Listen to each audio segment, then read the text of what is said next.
So my name is Craig Cole, and I am from Karmanos Cancer Institute in Detroit and Karmanos Cancer Institute in Lansing, Michigan. So I'm actually going to be talking about bispecifics and minority populations, as well as talking about enrollment of Blacks and other ethnicities in clinical trials. Because one thing that we know is that the number of Blacks in the United States with myeloma is about 20%. But the FDA looked at their data of registration trials, and it's only 1 to 5% of Blacks actually on the trials that approve the drugs that we use to treat the disease. And despite there being 8% Hispanics and Latinos in the United States, it's more like 1 to 2% are involved in those clinical trials.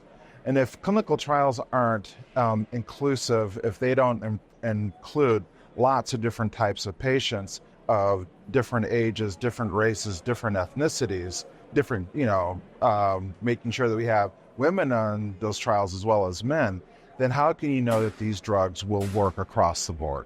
And so one thing that I'm going to talk about is the problem of not having enough people enrolled in clinical trial, Black people and brown people enrolled in clinical trials. And a lot of that responsibility lies with us, that the FDA looked at inclusion and exclusion criteria for clinical trials, why people get in and get out of clinical trials or excluded from clinical trials.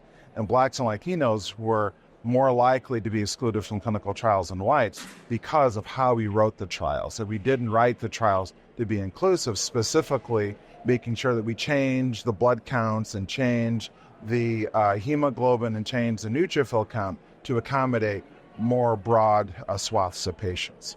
Then the final thing I'm going to talk about is solutions. How do we solve the problem? And one way we solve the problem, again, is making the clinical trials written so they can include more people. Also, putting the clinical trials in the community.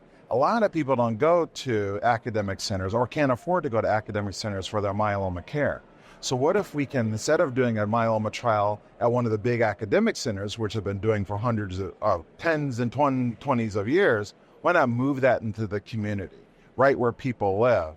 And therefore, they can afford to go, they can afford to be on clinical trials and be included on clinical trials. And I think one of the most important things is to include patients in the design and the implementation of clinical trials, to make clinical trials easy for patients. And just the FDA, just a few days ago, actually published guidance of how we can decentralize clinical trials and make it easier for patients to go on those trials. Because the only way that we're going to cure myeloma is to do clinical trials to make sure that the drugs work for everyone.